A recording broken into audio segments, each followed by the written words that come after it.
Welcome, and thank you for joining us today for How Hormones Can Tell a Fertility Story, part of our Value of Diagnostics within Women's Health series. I'm Irene Ninye, the Chief Science Officer for the Society for Women's Health Research. SWHR is the thought leader in promoting research on biological sex differences in disease and improving women's health through science, policy, and education. Spanning from simple blood tests to X-rays to invasive procedures, modern diagnostic tests and procedures are an essential part of clinical care, aiding in the detection and monitoring of diseases and informing treatment decisions. Innovations in diagnostics can provide access to valuable information to help women make informed decisions about their healthcare across every stage of their lives. SWHR's Value of Diagnostics within Women's Health series highlights the importance of such advances in screening and diagnostic technologies and approaches throughout the lifespan, with a focus on how we can improve health outcomes for women, particularly relating to female cancers, reproductive health, and bone health. We're pleased to have two distinguished panelists joining us today for this public forum in recognition of June being Infertility Awareness Month. Dr. Hugh Taylor, Chair of Obstetrics, Gynecology, and Reproductive Sciences, and Professor of Molecular, Cellular, and Development Biology at Yale School of Medicine, and Regina Towson, patient advocate and founder of the Broken Brown Egg. I would also like to thank the sponsor of today's event, Roche. We will be live tweeting as usual during this event and invite you to use the hashtag SWHR Talks Diagnostics and SWHR Talks Fertility on social media.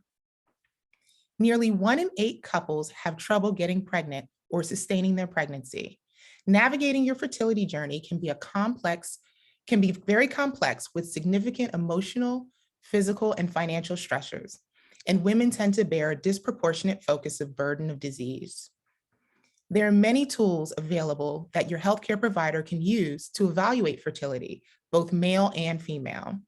Taking advantage of these diagnostic tools and tests can save valuable time, money, and personal bandwidth to assist women and their partners understand and treat infertility as they initiate their journey into parenthood. I now invite Dr. Hugh Taylor to come and overview the process to evaluate infertility, including the diagnostic tests used to assess key hormones in the reproductive process. Thank you for joining us, Dr. Taylor. Hello, thank you, Irene. I appreciate it. And I want to thank the Society for Women's Health Research for sponsoring this program. It's so important to have people informed about their reproductive health. Today, I'm going to give you a brief overview and primer on the female reproductive hormones, especially those that are important for fertility. Let me start by saying that infertility can be about more than just hormones. We need to know that there are sperm available. We need to know that the anatomy is correct, that there isn't a blockage to the fallopian tubes, common things that are tested. But hormonal evaluation is where a lot of female infertility workup is centered, and understanding these hormones, I think, is key to understanding the normal menstrual cycle, how the female reproductive system works, and what hormones can go awry and what we're looking for when we evaluate the female reproductive tract for fertility. I want to stress that really the control of the menstrual cycle starts in the brain. We usually think about the uterus and the ovaries as being the primary targets and producers of various reproductive hormones, but the signals that drive that hormone production all start in the brain. The initial period that comes on around 12, what we call menarche, is driven by an activity in the brain that stimulates the ovaries. So it starts in the base of the brain, the hypothalamus, which sends out a signal that starts the menstrual cycle. The brain integrates many signals from throughout the body. So you often may wonder why, if someone's stressed, does that affect the menstrual cycle? Why do some women under a lot of stress stop getting their period? Well, that's because it really all starts with the brain, which senses stress. It may sense that it's not a good time to reproduce. The hypothalamus in particular controls appetite and controls our senses our food status and food intake and weight. So if you wonder why people who will become anorectic or maybe exercise extensively stop getting their period, it all starts here. So the brain is not itself designed to produce large amounts of hormones, but it sends a signal to the pituitary gland, a small hormone producing gland that sits right at the base of the brain, right under the brain, can be easily signaled to from the brain. The pituitary gland then sends out hormones that affect the ovary. The ovary makes estrogen and progesterone, which affect the uterus. So again, from the brain all the way to the uterus, there is a chain of events that I'll go over in more detail in the next slide. So again, the hypothalamus is that area in the brain, and it makes a hormone that we call GnRH, or gonadotrophin releasing hormone. Again, it's made in small amounts. The brain isn't a hormone producing gland. So it makes a little bit, it just sends its signal to the anterior pituitary, which is a gland, the pituitary gland, sits right underneath the brain, has a receptor for that hormone, and makes lots of hormones that can be distributed throughout the body. It's a hormone making machine. So the brain integrates those signals, including what we just talked about, stress and nutritional status.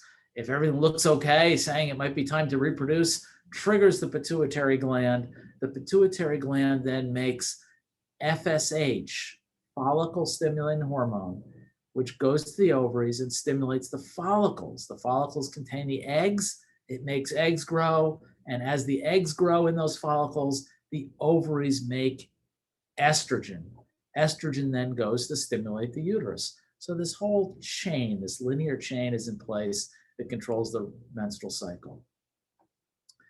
There's also a little something like a thermostat at play here. So when estrogen is made, it tells the brain and the pituitary gland that there's enough there and can shut down that FSH production, can shut down the amount of estrogen that's made. So this feedback acts like a little thermostat. There's enough estrogen, turn off production, and controls the estrogen level. Now you'll notice here on this slide that there's a little negative, which normally when there's too much estrogen says shut down these two signals.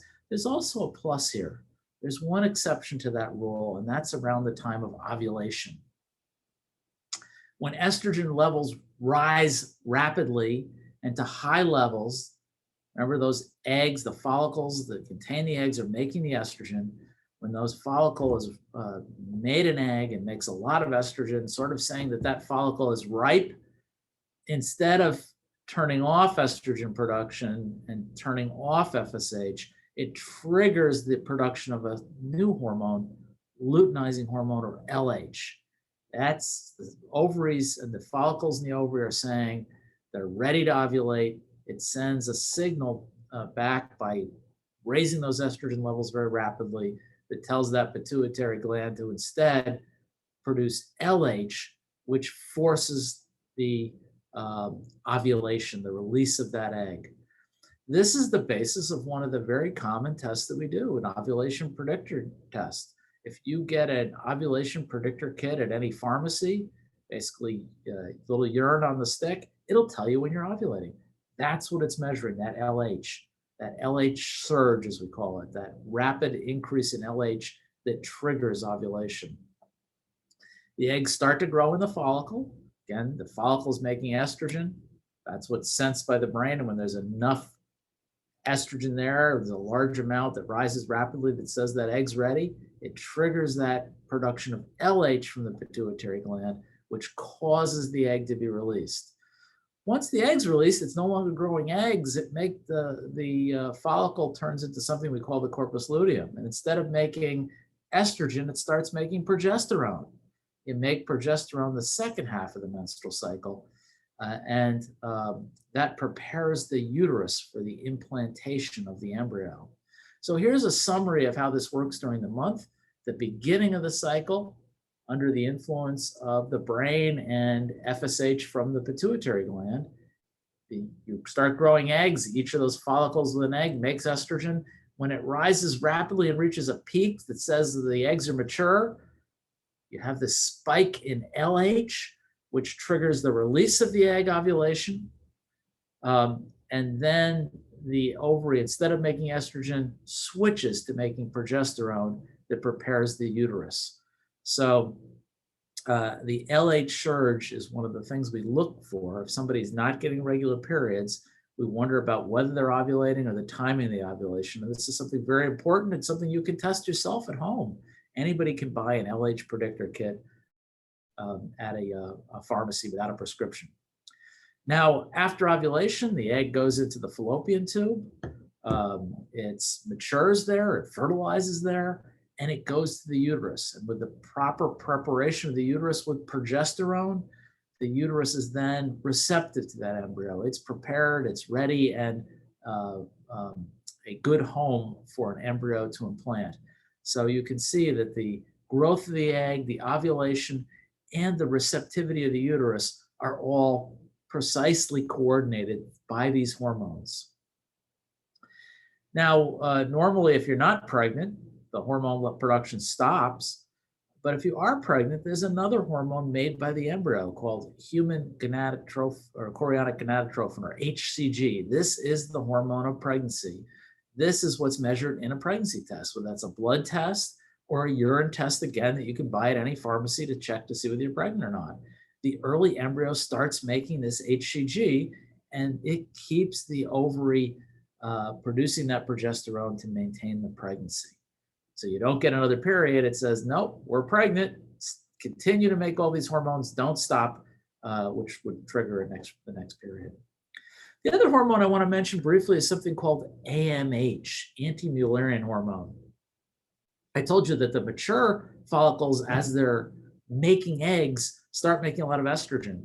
But the very early follicles that aren't yet growing those eggs, that are waiting to be egg producers in the future, that are your store reserve of eggs throughout your lifetime, those immature follicles, those immature eggs are in follicles that make AMH. So we can use AMH to measure how many eggs someone has. It's a good measure of when how many eggs you have in that production line. So again, the AMH is made by these very small early follicles. The large ones that are responding to FSH, that are making estrogen and going to ovulate the egg, they don't make the AMH.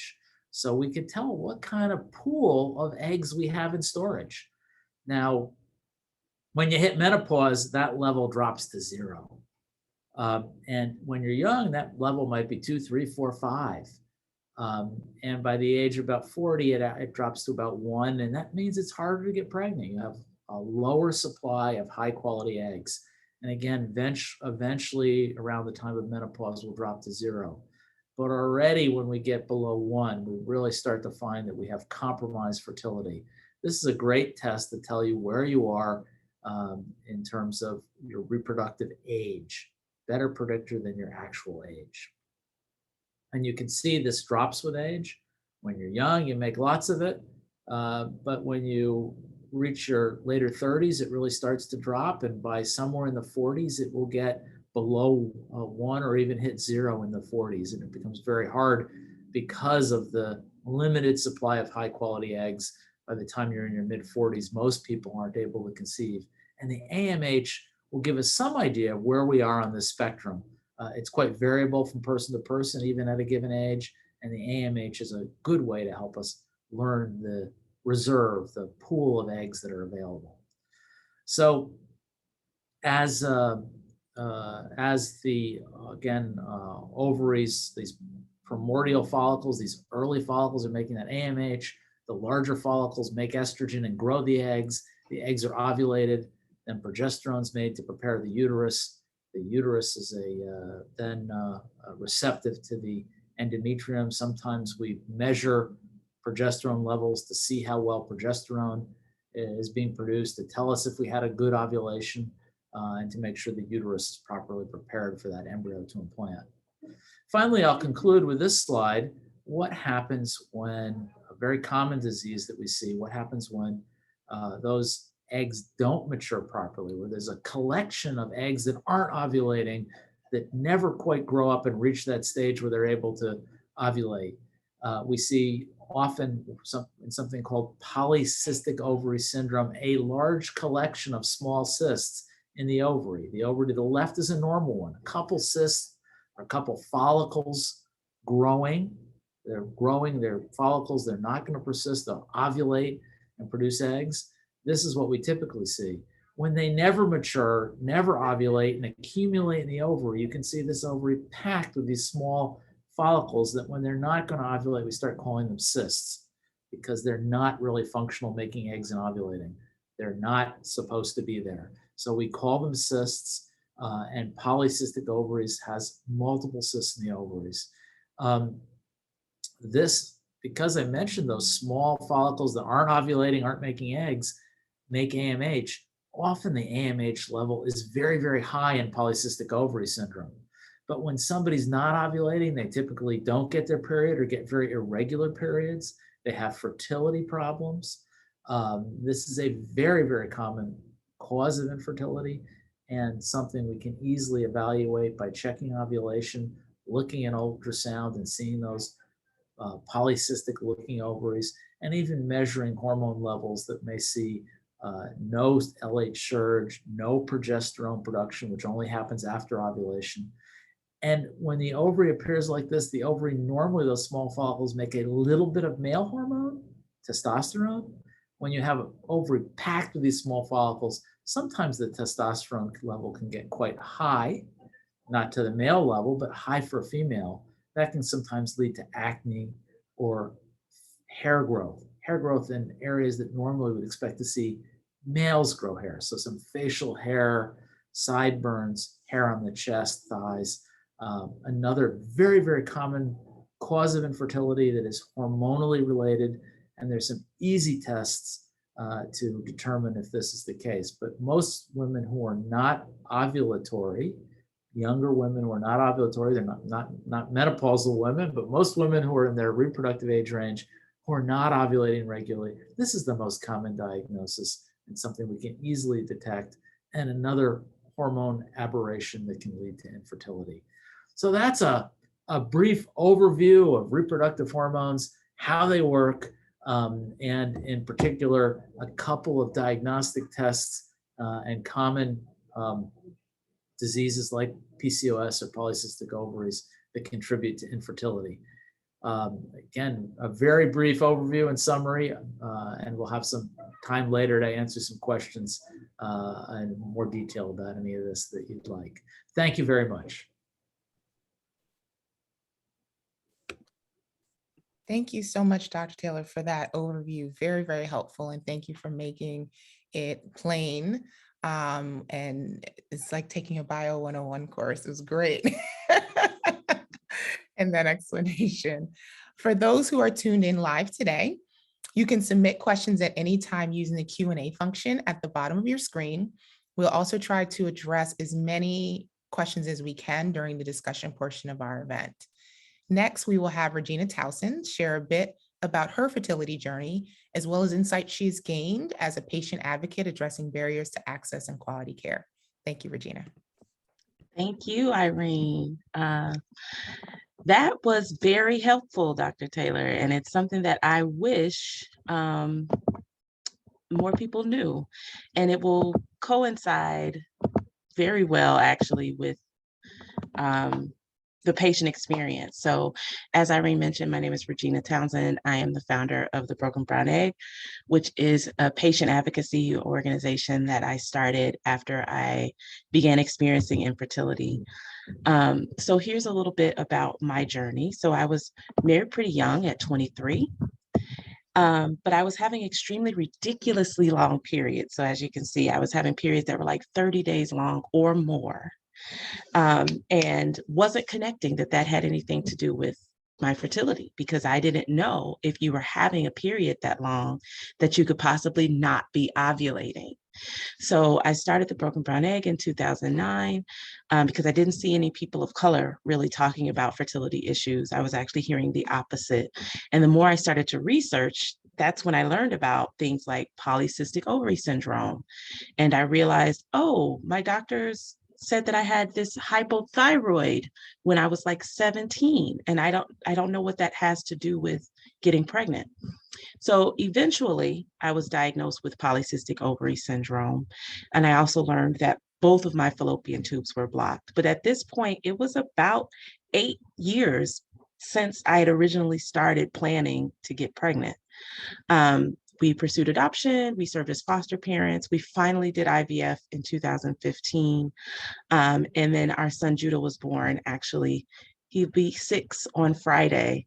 And I still continue to advocate.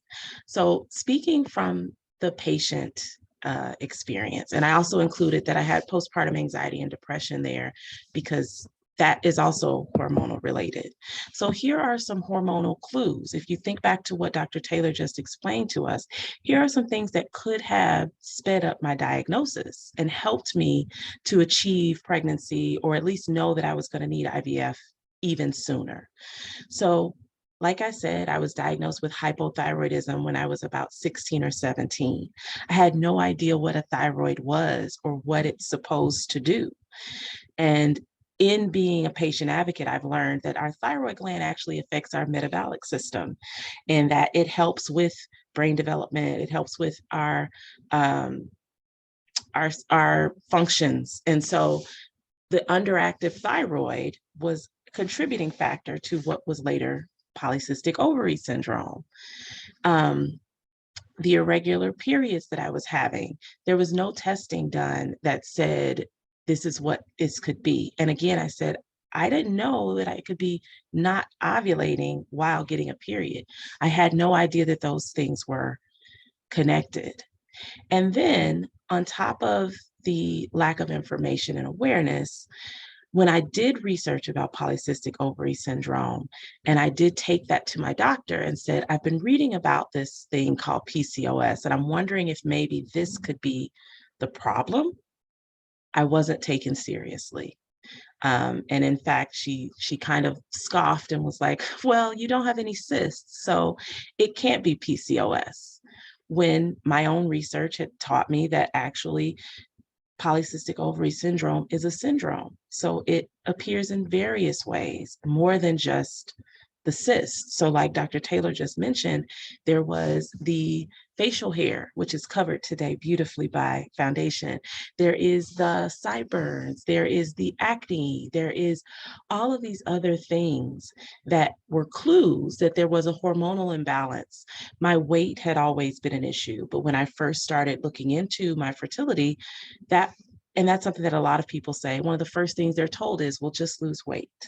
But if there's no workup done to find out if there may be a hormonal reason that losing weight isn't necessarily easy, then you're left with only part of the story. The other thing I like to remind people is that it's bigger than babies. So during that time, I showed a very brief timeline of what was going on with me. And Dr. Taylor gave an overview of what's going on from the inside of the body.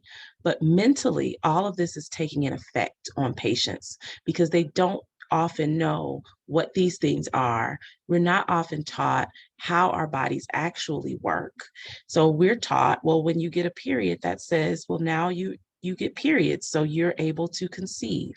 We're not really taught all of the things that go into it. So just like we just learned today that a lot of these things start from the brain and the glands down, when really what we're taught in school is sex education, which teaches that everything works from the below and above. So here are some other barriers to access on top of those things. For instance, for myself as a Black woman, there's a history of valid mistrust of the medical system. So where someone might say, well, you could have asked your doctor more questions. Well, historically, Black women and men have not had a great experience with the medical industry. And so we don't often know to ask questions or have that conversational tone when we go to the doctor. It's more, tell me what I need to do and I'm out of here, as opposed to building a relationship with the doctor and learning how our bodies work and being a team. There's also institutionalized racism, whereas in some cases, more than just like I brought my PCOS concerns to my doctor, sometimes there are pain issues that are brought. And Many people are not believed. And these are some of the things that I've learned from being a patient advocate and hearing real stories from people who have gone to their doctors and been told that the pain is not that bad, or we disagree. And so this is the plan and route that we're going to take, without explaining things. And that leads also to the lack of health equity and the lack of medical literacy. So a lot of us don't fully understand the terminology, don't fully understand how these diagnoses are come to, not really understanding that we have the ability to ask for a second opinion. All of these things are happening. And then there are environmental factors and geographic redlining. So for instance, for myself, to find a doctor who was willing to go over everything with me, explain how the hormones and bodily systems work, that was a travel for me, because in my community, there aren't as many reproductive endocrinologists, fertility centers, things of that nature. And then there's cultural stigma. So when you are told that your race is hyperfertile and that you have no problem getting pregnant, that stigma will keep you from investigating issues much longer than someone who is, is aware that these things can exist. For me, most Black women that I knew of didn't know what infertility was. So it took me a long time to even recognize that that was a possibility. And that extended the time between me even learning what PCOS was, what a reproductive endocrinologist was, all of these things. And then on our larger culture, there is, as we talked about, things like hair growth, male pattern baldness, all of these things that are happening that many people will instead close up and get quiet about, rather than talk to someone about. So this is a lot of information, but just wanted to point out again the mental health impact. So there was a study recently done that talks about the impact of infertility on mental health. 60% of participants believe that their diagnosis and treatment of infertility impacted their mental health. So while someone is trying to navigate all of this complex medical information, their mental health is also struggling, because they're dealing with sadness, which was the number one emotion that participants mentioned at their diagnosis, and shame, isolation, and fear. And they're also dealing with anxiety, which is the number one emotion that participants reported for during their treatment, and also sadness, worry, and hopelessness. And this is also affecting their partners as well. So one of the big things that I like people to understand, outside of the fact that it is bigger than babies, is that access to care includes fair and adequate education about our reproductive health and our diagnostic options. And then this is a brief overview of some of the things that I try to encourage patients to do to take control of their own health. So talking about reproductive health in a normal way, making it something that you're not stigmatized about, and talking about it with family, with our younger family members and our older family members, so that we find out sooner. My aunt may have had PCOS, or my mom may have had a thyroid issue. All of those things, the more we talk about them, we reduce the stigma. Secondly, I encourage people to take control of their health. Go to your checkups. Remember that there are options available to you, and that you can ask about different tests. You can ask about different things you've researched. You are a partner in your healthcare. And then the third thing is the 3P method, which I try to tell everyone all the time. And it's more than just fertility. Every appointment, use a pen, a pad, and a plan. Whenever you go to the doctor, you should have some questions that you want to ask, a plan for how you want the appointment to go, and something to take notes so that you can follow up later. I also encourage people to take a friend with them, or have a friend on the speakerphone, because sometimes they may hear something that you might miss. Fourth is advocate, advocate, advocate. And sometimes we hear the word advocate and we think on this broad scale, but sometimes advocacy is really just talking about these things and making it a normal conversation. So attending things like this, encouraging other people to do the same, all of that is advocacy. And then supporting organizations. So supporting organizations such as the Society for Women's Health Research, Broken Brown Egg, all of these other organizations that are helping to get the word out, and their reach can go farther with our support. Thank you so much. I hope I wasn't speaking too fast, but I wanted to make sure that we kept it in time so that we could have time for questions. But thank you all so much for having me, and I'm open to your questions or emails.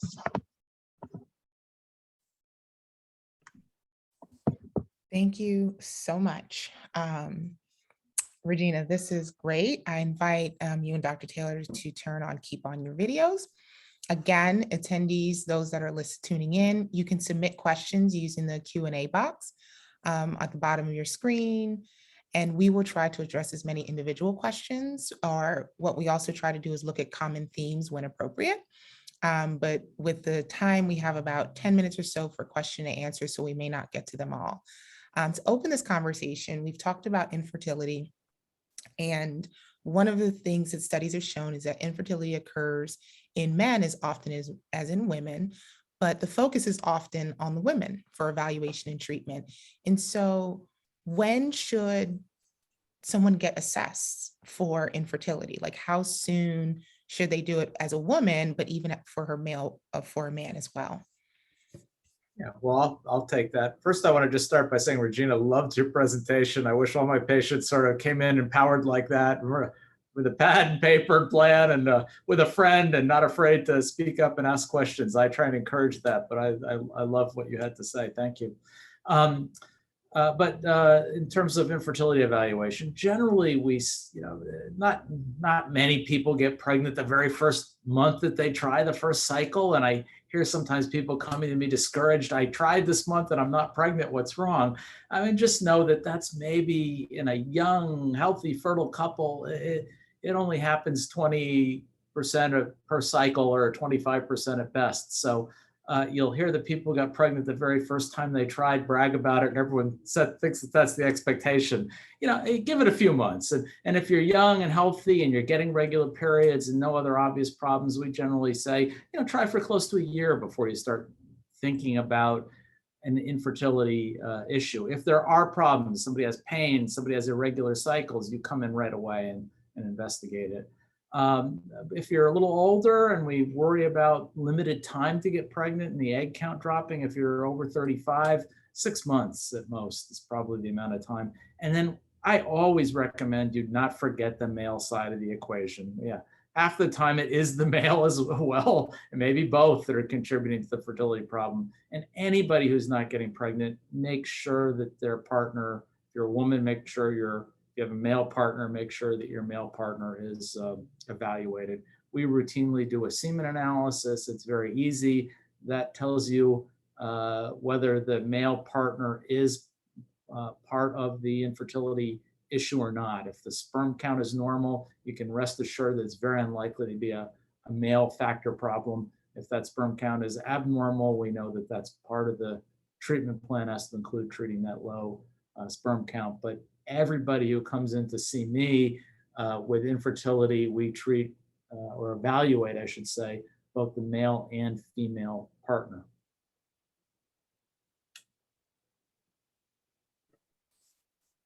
Regina, when you were going through your journey, I'm interested to know, did you have your husband evaluated as well, or did they recommend that, or did you guys? It was never even recommended until we got to the fertility center.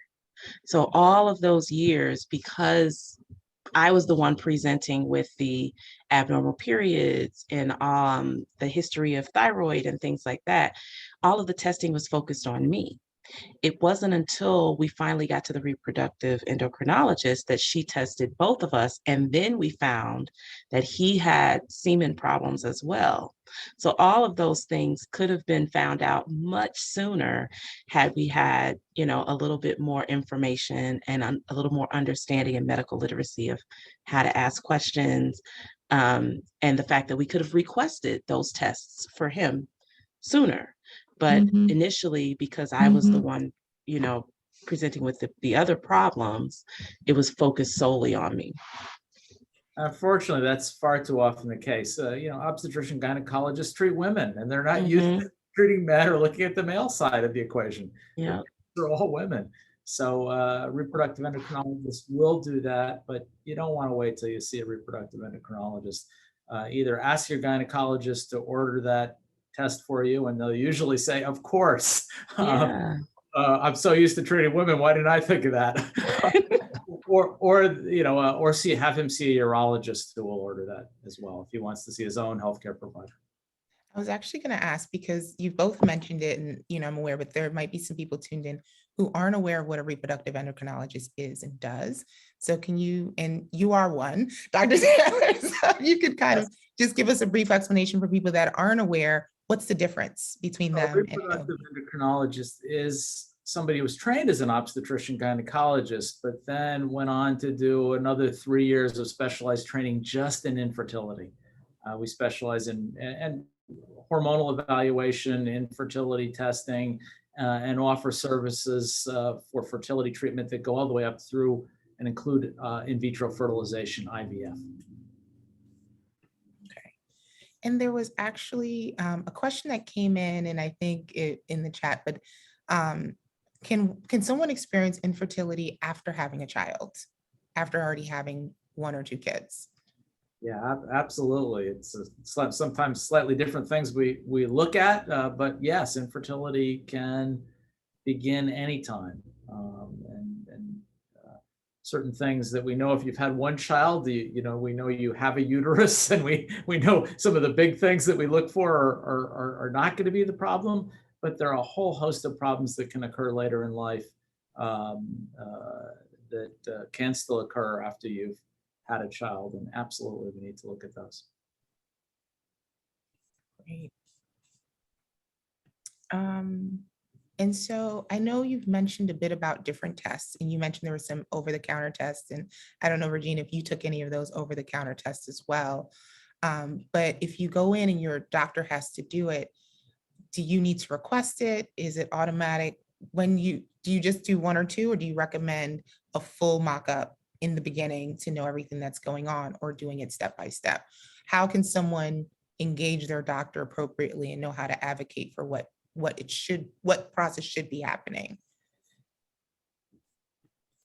That's you want to start, or should I? That's a good question. I did, and I also did the checking my temperature in the morning and all of those things that I kind of learned from researching in the infertility community. So other advocates would kind of give those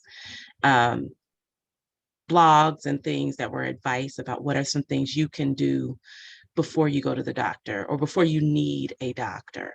And now I encourage people, I mean, you can, but I encourage people, when you go to the doctor, have that conversation. Have that conversation about, I'm just curious where I am. Even if you're not interested in getting pregnant right now, you kind of want to know where you are so that you're not like a lot of people who find out way down the line and feel so frustrated because they're like, I missed a window, or I didn't get to do this when I could have. And I think when you have that conversation, then if you have a great doctor, which I'm hoping that most of you have, they'll talk to you about like what kind of steps you can take in terms of which tests to do first and which things might lead to the next. Yeah, absolutely. I think that's important. But if you have some irregular cycles and you're not sure when you're ovulating or if you're ovulating, an ovulation predictor kit is so easy to do, and you can pick it up in any pharmacy, and it's not expensive. Even the dollar store. They're even at the dollar store now. And you just dip your urine, just like a home pregnancy test, same thing, and you can easily tell and time intercourse to ovulation, especially if your cycles are a little irregular. You really know whether you're ovulating or not. And as a physician, I really appreciate it when patients have already bring me that information. We can move the evaluation along much more quickly and precisely the more information I get when I first meet somebody. So tracking menstrual cycles, keeping a log of the menstrual cycle, knowing whether somebody's ovulating or not, are really very helpful to me.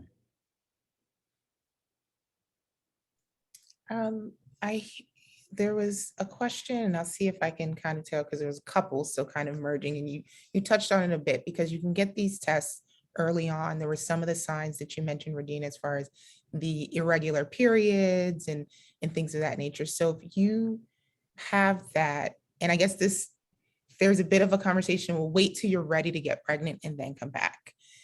Is there something someone can do in advance if they have some of these signs to be able to be aware and address it before they're ready to get pregnant, so that, like you mentioned, maybe there's a window, maybe there's something they can do, if it is a PCOS or there's some weight loss, you have time to address that, as opposed to waiting till, you're older and you're ready to be a parent now. I think one of the things that I've learned from being an advocate in this space is, like I say all the time, it's much bigger than babies. It's your body working the way it was designed. And so if you never want to have kids, but you want to have a period that is regular, you should be able to ask for the same care whenever. And that has been the case for a lot of people who feel like they just kind of got told, well, when you want to have kids, come and let me know.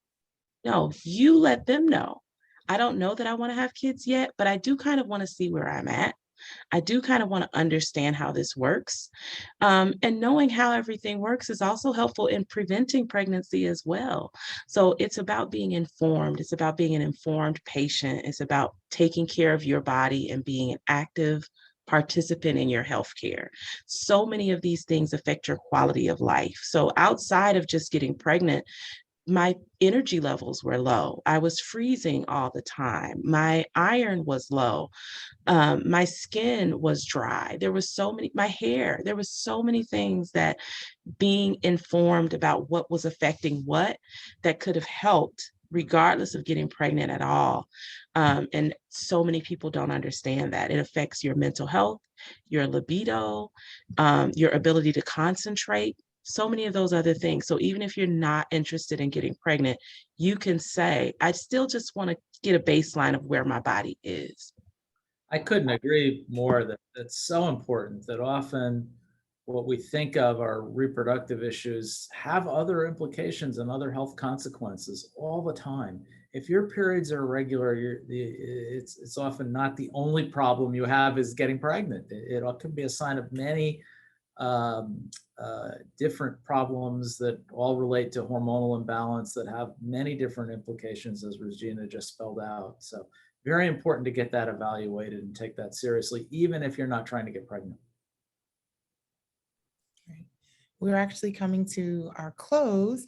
And so I do want to, as we wrap up, we have patients and healthcare providers that tune in to our events like this, but we also have researchers and policy professionals that also join these calls or watch the videos.